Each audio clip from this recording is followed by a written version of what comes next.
Ojobi area of Lagos that something happened yesterday. A former president of Nigeria of an older generation dropped dead. We wish him the best wherever he is now.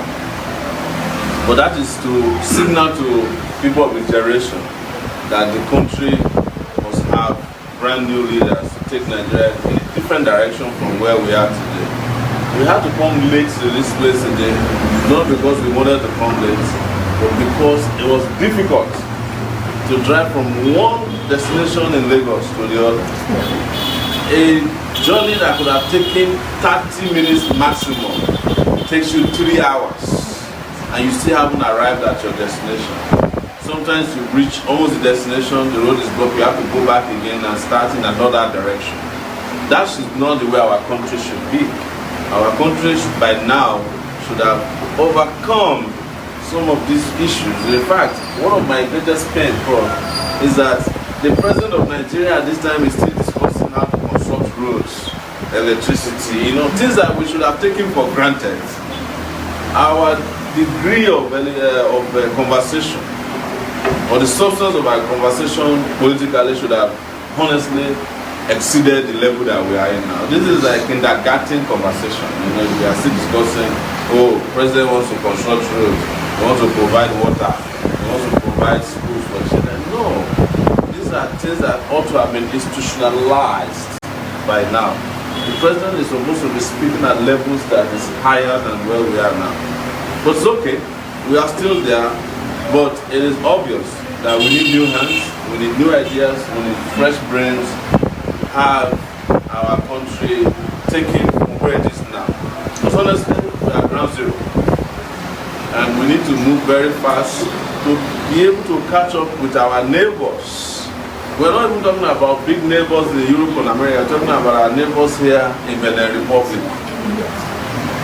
It is easier for someone who lives in Badagry to go to Benin Republic and transact business than to come to Nigeria to transact business. There was a time we passed through this place to go and have a rally in Badagry. I was traveling that same night. We left at 7 a.m. We didn't reach Badagry until about 12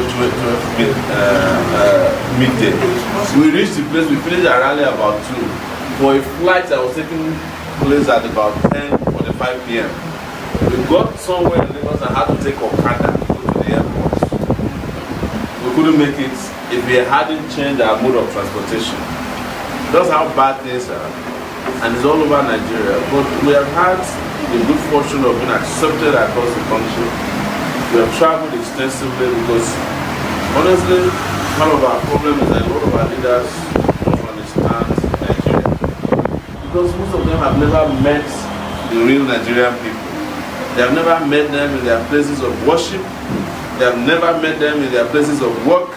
They have never met them in their places of hardship. They only pay lip service to what they think is Nigeria. That is why anytime they discuss Nigeria, they discuss it from an esoteric point of view. This very special problem that only a few people understand. That's why they throw out jabs at us and say Nigeria is complex. Nigeria is very difficult to understand. Nigeria is big. What we have found out in 9 months is that Nigeria is not big. Nigeria is not complex. But our leaders don't understand Nigeria enough to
how big it is. So make sure that all the things you stand for, that we incorporate it into governance.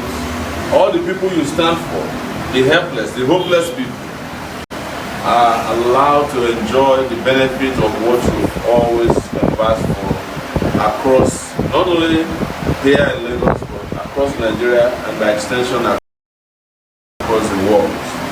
And we also hope that you will help us spread the message to all our people that what you have been asking for, there is a friend of yours, there is someone in flesh and blood, believe totally in everything you believe in, who is here to run for the presidency of Nigeria. I want to thank you for one more thing, that at this time, they are not looking at us from who we worship or how we worship. You have embraced us openly without asking us anything else but the purity of our intentions. And we believe that all of us will reach our own promised land next year, inshallah. So thank you so much. Thank you for receiving us. Thank you for welcoming us. And thank you for doing what you do for Nigeria. And you will understand that if we are here seated with you, standing in front of you today, the whole of Nigeria appreciates what you do. And I want to encourage you to keep doing what you do. Not only Prof, but every Mauritian in the house. Don't let your voice drop. Continue to fight for social justice, regardless of who is affected, whether they are Muslim, Christians, whether they are Yoruba, Hausa, Igbo. Keep doing what you're doing and keep doing what is right at all times. Thank you so much. Thank you, sir. Mr. President, sir. Thank you, sir. I'd like to say that we are indeed humbled by the kind words you've spoken to us. It's quite unusual that men of timber, caliber, and caterpillar will come and recognize us. And that is the difference between your generation and generations past. We know those who took the mantle of leadership in this country at the age of 35. Those who are ministers at the age of 29. And we also wonder why and when will it be the time of the youth? In France, and I think there's some other... Canada too. In France and Canada. Young men who are under 40. How old is Macron? And these are advanced countries. That is why we are encouraged with your candidacy. We are encouraged by your by the fact that you have come to volunteer yourself. This is sacrifice. In the past, what our politicians knew was how to deceive the people, how to exploit the people, how to siphon more than 90% of the resources of the nation into their own pockets alone. In Nigeria today, only just 1%, those referred to by Professor Sonika as the tiny cabal, only 1% of the population is controlling 85% of the resources, leaving only 15% to the remaining population of 99%. That is why all of us now, all the poor people, the poor teachers like me, we keep struggling among ourselves, thinking we are enemies of one another. Whereas religion is not our problem. No. And our ethnicity is not our problem. But politicians throw this into our midst as bait and cause us to keep fighting among ourselves. Because they know that the moment we get together, we are united and we understand who our enemies truly are, they will be finished. Yes, that's true. Mr. President, sir, I'd like to say that MURIC, Muslim Rights Concern, we believe that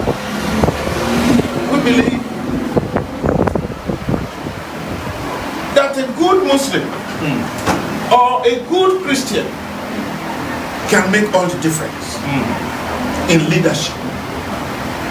We do not believe somebody has to be a Muslim to lead this country.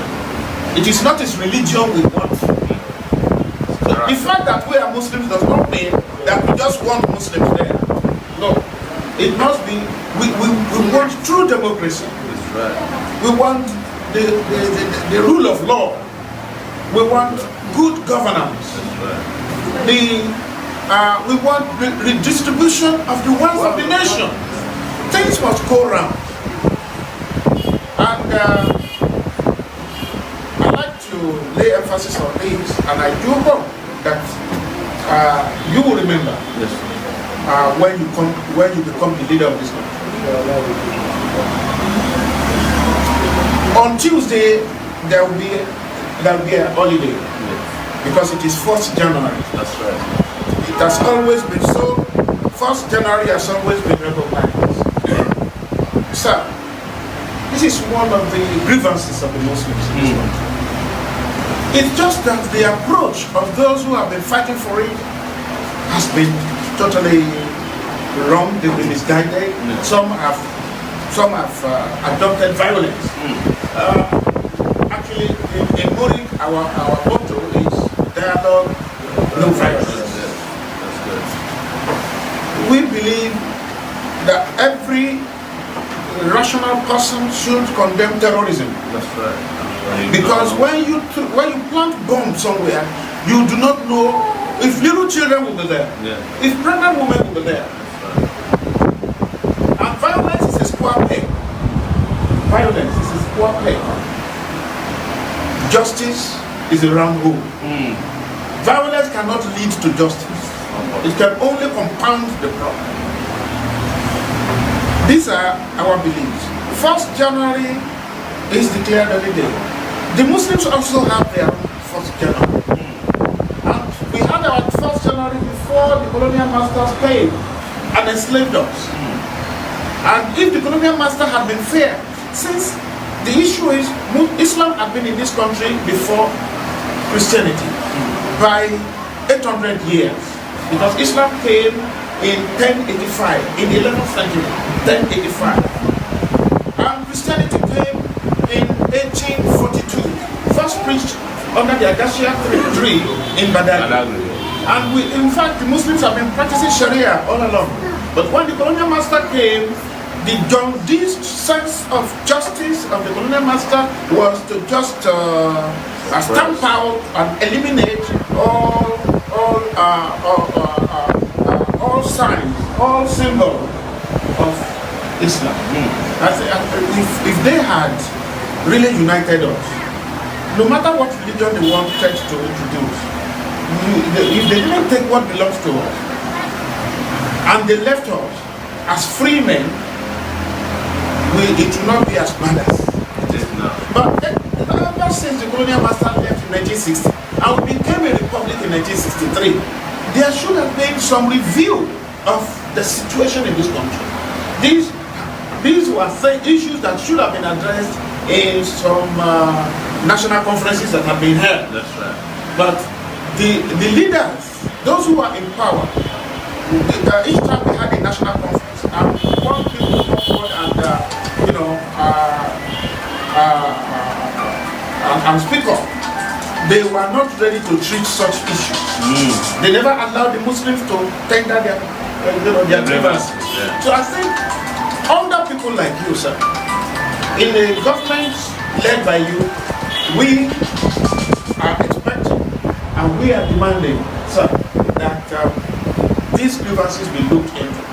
You cannot just, no president can just give us, on a platter of gold. Yeah. But since we've been asking, and we've been writing petitions, and we've been making them, presentations, we want to, at the very first opportunity, to initiate dialogue towards that direction. Yeah. Please ask the Christians, what do they want? I don't want to fight my Christian neighbor. Yeah. In the south here in particular, particularly in the southwest, it will be self-destructive to start, for Muslims to start fighting Christians and Christians to start fighting Muslims. We should realize that. But then, that does not mean fairness and justice should be overruled, should be ignored. So, as we say that, as a request from you, sir, that we will want first Muharram to be declared as a work-free day. What is that in the year? Good. Like this year, it was I think it fell in October. Yeah. So sometime around October, Yes. October this year. So, and another October is coming. Other Octobers are still coming, and you are going to witness many, many more by Allah's grace. So, we will want issues like this to be addressed. Each time you have the opportunity to get into power, we also have an issue that MURIC has been fighting for about 3 years now, 3 or 4 years now. There are some 54 soldiers who are in prison now, somewhere in the country. Fellow is their lawyer. Yeah. These 54 soldiers are not criminals. They refused to fight Boko Haram in Maiduguri because they were supplied with poor weaponry. Yeah. And Boko Haram had sophisticated weapons. Yeah. And our army generals had greedily and corruptly diverted money intended for the purchase of arms. These men were rounded up, they were tried, they were commercial, summarily, and sentenced to death. Through pressure, we kept writing. We don't know a single one of them. I've never seen one of them, I don't know their names. But I believe wherever there is injustice, there can be no peace. Yeah. Justice is the soul of peace. We don't know if there are Muslims among them, we don't know if there are Christians among them. But I do know they are Nigerians. And we in MURIC, we believe in just humanity. Yeah. It is not the religion of any person that matters, but the fact that we are all children of Adam. Therefore, Mr. President, sir, we beseech you to remember these 54 soldiers who are languishing in jail. Yeah. We have petitioned the president, we have petitioned the vice president, we have not gotten any response, any positive response yet, and we have issued more than 8 different statements over the years on these soldiers, because we believe these were men who fought for Nigeria. They were the battlefront. They have seen the war in its worst aspect, and for an offense they did not commit, they are now all in jail. I think one of the problems of Nigeria is that our justice system is jaundiced. Yes. It is too slow, and I think in Nigeria today, justice is still for sale. Yes. For the highest bidder. And for the rich. Thank you. Mr. President, I assure you once again on behalf of all our members in the Muslim rights concern that we will be behind you, we will be there for you each time you need us to come forward. And even before, wherever we see injustice being perpetrated, whether on you or any other candidate or any other Nigerian, like we used to do, we will come with our humble intervention. Thank you so much. Thank you very much for coming, sir. Thank you God so bless you, much. sir. Thank you. So let me quickly address Prof, on your request. It was as if you were listening to us yesterday when we do a nightly broadcast, and I was having an interview on Facebook. And I said very clearly, because I was interviewed by a reverend, and he said, how can you guarantee us to go and build our church in Kaduna without molestation? I said, I will, because the government will protect everybody regardless of who they worship and what they worship. I said, but don't forget that there are Muslims who also want to build mosque in a larger center as well. Their rights must be guaranteed. Yes. And there might be somebody who wants to build a shrine in Sambisa forest. Their rights must be guaranteed as well. It was as if we were there. And I'll tell you that your New Year work-free day will be guaranteed without question. We don't need to waste too much time. It's going to be an executive order. Greatest Mauritians! Allah is the greatest! Greatest Mauritians! Tired of your governments! The second request regarding the 54 soldiers, that one you don't need to even worry about, because I was the one who started reporting on their case. Okay. Yes, Sahara reporters, and carried your press releases about them. In fact, when they were brought to Lagos and they were kept underground at the point, we were reporting on it. That forced them to remove them from underground and start feeding them. We know about these soldiers, we know their plights. We know also that our army generals, and this will help us address the bigger question of even the Boko Haram war, that it used to be a crisis, but now it has become a business. That's why Boko Haram is not going anywhere anytime soon. Yes.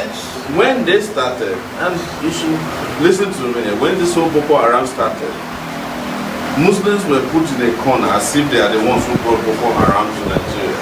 Of course, there are also mistakes on the part of some of our Muslims, but they were feeling defensive about it. And I said to a lot of them at that time, I said, don't defend what is not in your religion, even if someone is accusing you of it. So, because they said, Boko Haram is a Muslim agenda to finish Christians. But now, when you look at the balance of casualties, more Muslims have been killed by Boko Haram than Christians. Because it wasn't a Boko Haram issue, it was a function of terrorists who are using scriptures. This time, unfortunately, the Islamic scriptures to perpetrate evil against defenseless citizens. And you did a fantastic job of condemning Boko Haram and their style of operating. And you said this is not Islam. I recall getting those regular updates from you and publishing it on the Sahara. Those soldiers will be freed and paid their salaries from the day they were arrested. There's no question about it. What we need to do is to equip soldiers so that they have the courage and the confidence to fight the enemies of the states. When you don't provide them with the weapons and the support and the motivation and the incentives to fight, it is you, the commander-in-chief, that should go to jail for not doing your job. Not the soldiers who had to run when they couldn't withstand the superiority of fire. But the raptor, can you believe that the Nigeria that ended the war in Liberia and Sierra Leone cannot finish Boko Haram?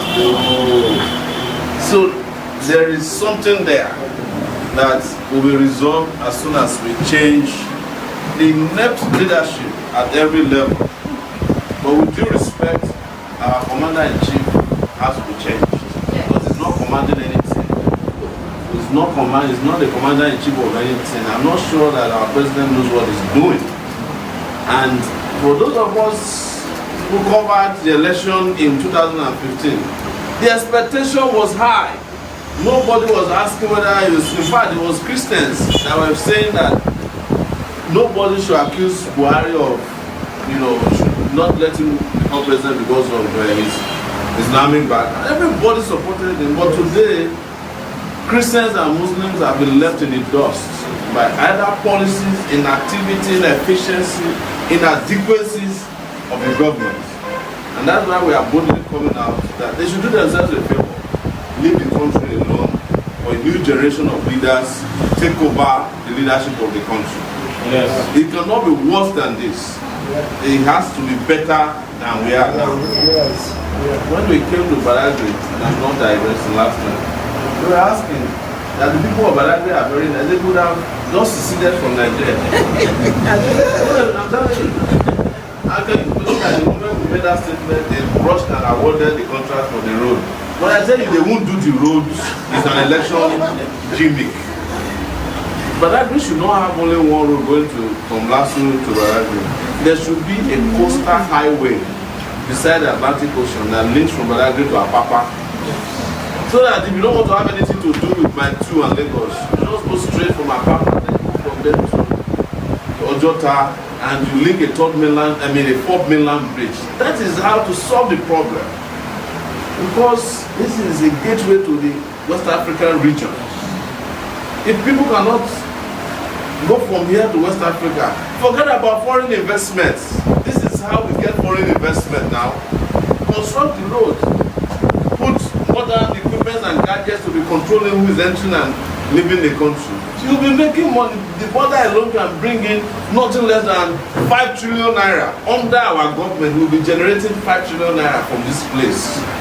That is more than half of the national budget. So that we have money to pay for the education of our children. We have money to pave our roads. We have money to take care of our elders. We have money to give scholarship to our children. That is what we want to do in this country. Sometimes when I speak about this, some people say, maybe, you should tone down, you are angry. No, anybody that is not angry with the condition of Nigeria, there's something wrong with the person. That's the truth. You have to be angry because this is not a country. The way they are running this place is not a country. Not only did we go to Badagry, we went to Ajegunle the other day.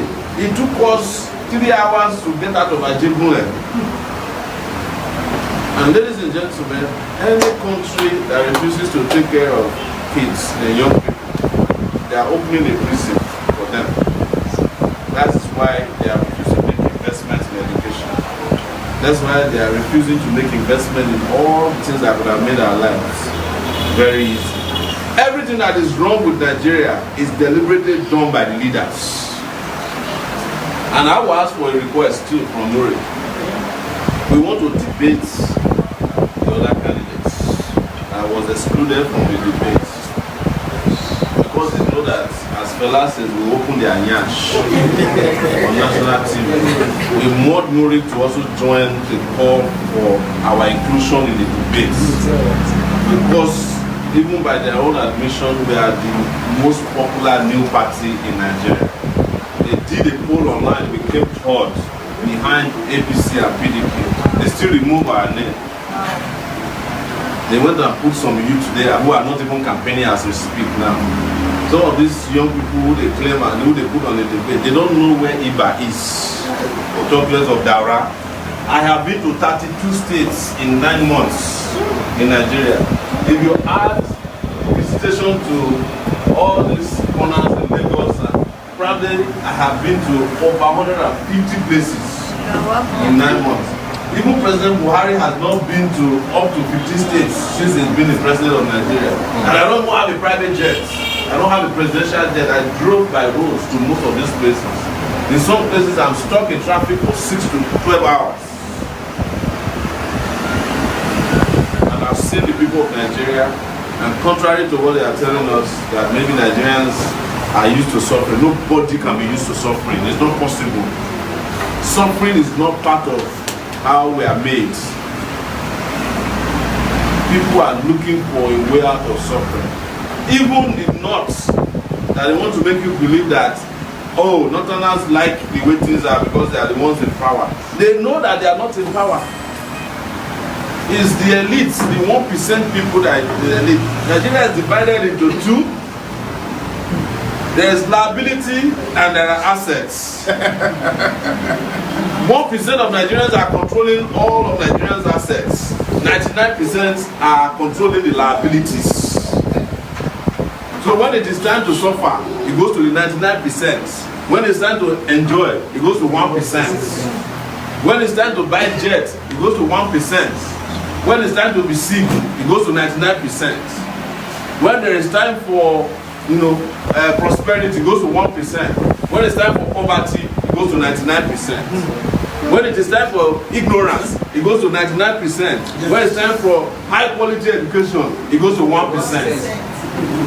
When it is time for great health in hospitals abroad, it goes to 1%. When it is time for sickness, it goes to 99%. Epidemic.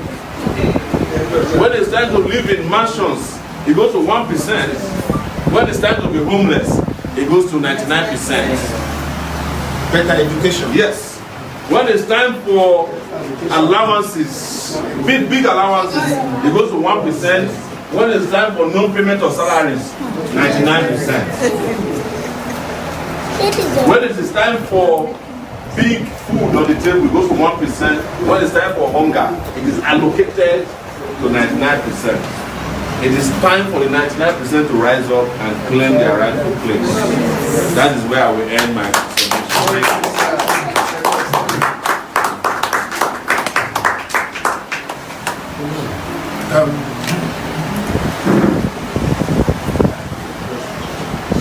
Greatest Mauritians. Allah is the greatest. Greatest Mauritians.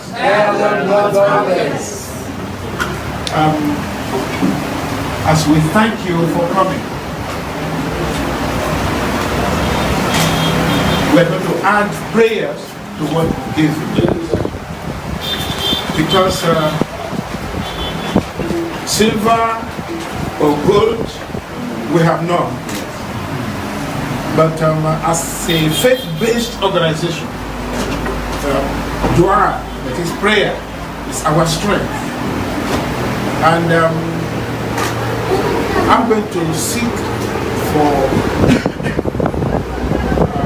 the support of our Imam in 1 minute to pray for Mr. Sowore. Not only him, but all those who are in his team, journalists, comrades who are with him, they believe in him, that is why they are here. The same thing that members of MURIC have been doing for me is what they are doing for him. For Allah's protection for them, or for Allah's blessings and his guidance.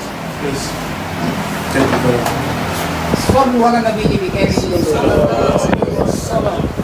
أعوذ بالله من الشيطان الرجيم بسم الله الرحمن الرحيم الحمد لله رب العالمين الرحمن الرحيم مالك يوم الدين إياك نعبد وإياك نستعين اهدنا الصراط المستقيم صراط الذين أنعمت عليهم غير المغضوب عليهم ولا الضالين.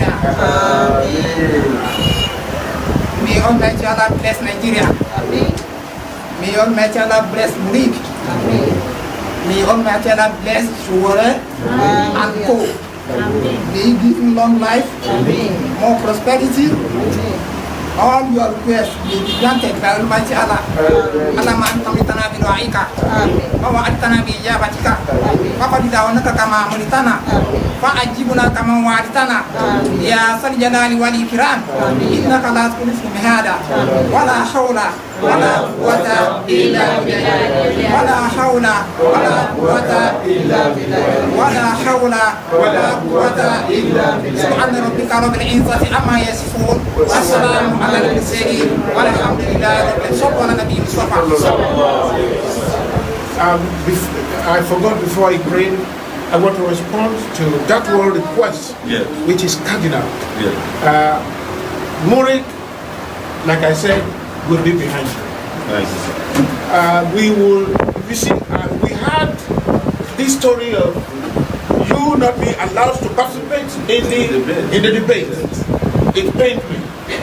And I wasn't sure how the debate was being organized until I read that while the debate was being held, you were outside. Yeah. No, they haven't even heard the one that I'm supposed to be involved in. Okay. It's coming on January 19th. And we have, we actually took them to court. Very good. But we need more voices to come on our side. What we need is a chance on national TV to explain the difference between ourselves and the people who put Nigeria in the condition it is today. And that is what they are trying to escape from. They have done a vice presidential debate, and because of our absence, it almost looked as if the young candidates are not prepared to confront the old ones. But the presidential debate is what we are waiting for on January 19th, and we have asked them that they should include us in there so that we come and espouse our own ideas as well. Let Nigerians then judge after that. So there is still time to have you on board and then put in pressure. We're going to call for level playing field. Yes, yes. So that's their first rigging. That's right. Yes. So we're going to do that, and we're going to do follow-ups from all angles. Yeah, right. That the grace of God, within everything we can do within our power. We welcome you and we thank you for coming. Thank you so much. Thank you so much, sir. Please, greatest Mauritians. Allah is the greatest. Greatest Mauritians. Dialogue the boldest. yes. Soli, soli, soli. Solidarity forever. Solidarity forever. Solidarity forever. We shall always stand for our rights. Soli, soli, soli. Solidarity forever. Solidarity forever. Solidarity forever. We shall always stand for our rights. Soli, soli, solidarity forever. Solidarity forever. Solidarity forever. We shall always fight for our rights. Soli, soli, soli. Solidarity forever. Solidarity forever. Solidarity forever. We shall always fight for our lives. Solidarity forever. Solidarity forever. Solidarity forever. We shall always stand for our lives. Solidarity forever. Solidarity forever. Solidarity forever.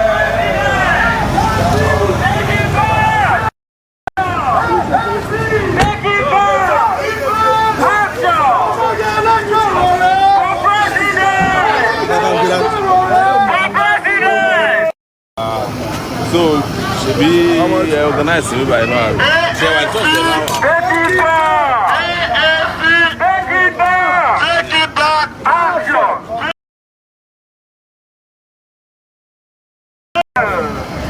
it's true. So my life get number. Get my car.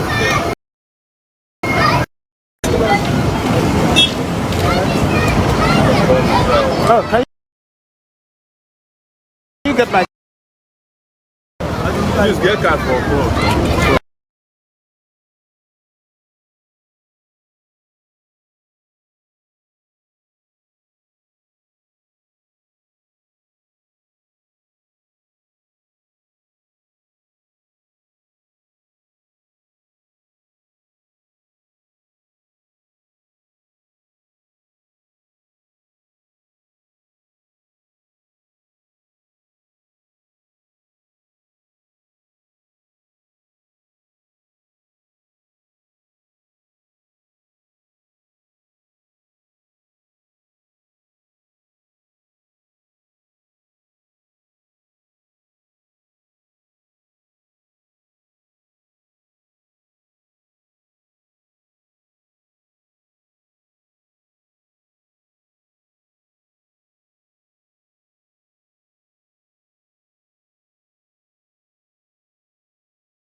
Okay.